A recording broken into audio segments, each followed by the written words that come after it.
Welcome back to Communication in Law. We're going to continue in our discussion of the judicial system. We looked in a previous video at the federal court system, and now we're going to turn to look at the states and also civil courts versus criminal courts, and that's what we have on tap in this video. So, all 50 states have constitutions that either establish a court system directly or authorize the legislature in that state to do so. And each of those 50 states, having their own judicial systems, are going to have somewhat different rules and structures from one state to the next. However, generally speaking, the processes are consistent. And we start in state trial courts. So just like in federal courts, we start at the trial court level. Now, we have courts of what we call limited jurisdiction, and these have very special functions. For example, like a traffic court that's just looking at motor vehicle violations, right? Anything outside of that, what we may more often be familiar with when we think about trials are courts of general jurisdiction. And these are all of the state trial courts that have original jurisdiction for civil and criminal cases. You may recall the trial courts are where the facts of the case are heard. The appellate courts are where judges will review whether the law was applied correctly in the decisions of lower courts, including trial courts. So it all starts at the trial court level in the states as well. There's another role of state trial courts called de novo, which is when a court of original jurisdiction hears an appeal from a court of limited jurisdiction.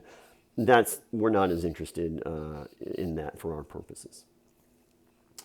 We are very interested in the process of judicial review, or the concept of judicial review, because it's important particularly in communication and in media. So let's say you have a ruling from the FCC, that's the Federal Communication Commission, that says something is no longer allowed to be broadcast over the airwaves, right? So traditional television, or maybe it's cable TV, or maybe it's one of your internet service providers, right? And the Federal Communication Commission says they're no longer allowed to distribute this kind of content, right?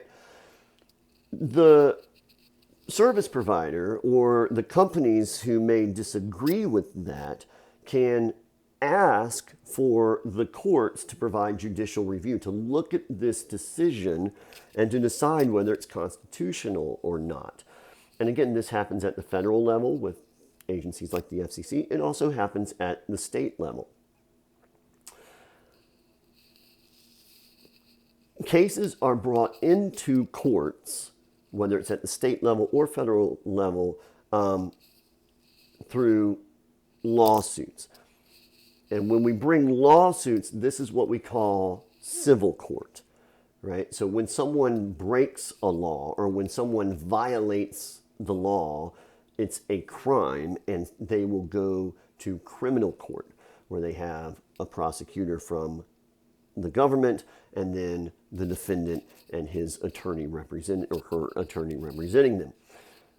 In lawsuits, we have a plaintiff and a defendant. A plaintiff is the party that's bringing the civil lawsuit. The defendant is the person who's defending against the suit that's brought. A civil complaint includes a statement of the relevant facts from the plaintiff, the legal theory or theories that they're suing upon, right? What they're basing their argument on. I believe that the defendant is liable because of X, Y, and Z, right? These legal theories, these legal precedents, whatever it might be. And then also a request for remedy or relief, which typically comes in the form of awarded monetary damages, right? So someone ran over your mailbox, it costs $1,000 to fix due to, the fact that it being their fault. they should provide the $1,000, and a court might award you that money as damages or remedy or relief for your loss. Now, in lawsuits as well, you'll have judicial instructions. So the judge may tell a jury, give them instructions on how to determine liability, right? Whether the defendant should or should not have to pay the plaintiff or whatever it is. So we have judicial instructions, then we have a verdict, which is the action or decision by the jury in the case, which then goes to the judge to make the decision of the court. And we call that the judgment of the court.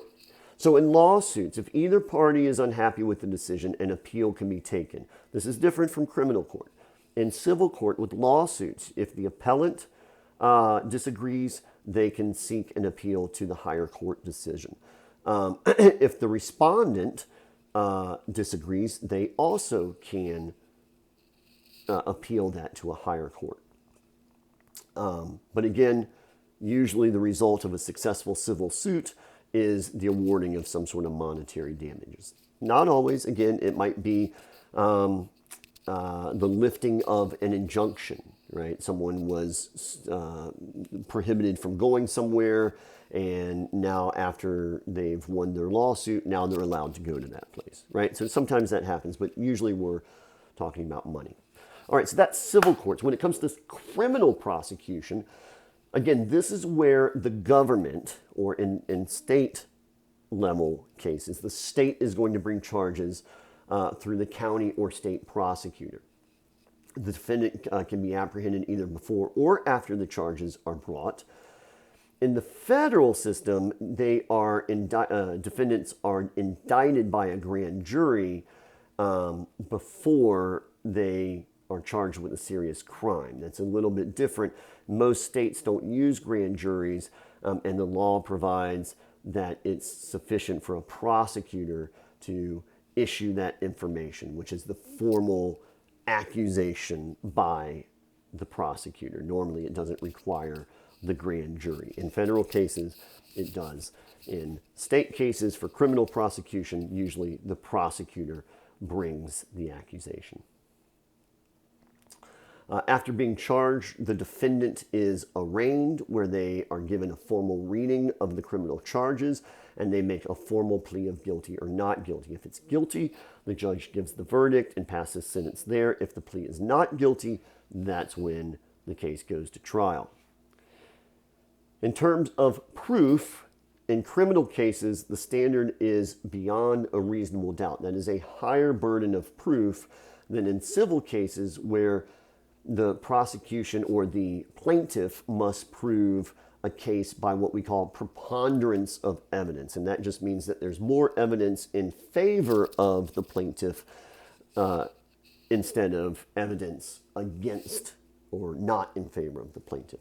So standards of proof changed. And of course, there are many, many, many differences in how then the criminal justice system and the civil courts play out, and the consequences and their operations. We won't dive into all that. That is really all we have for our overview about how the legal system in the United States works. I hope you've enjoyed the videos.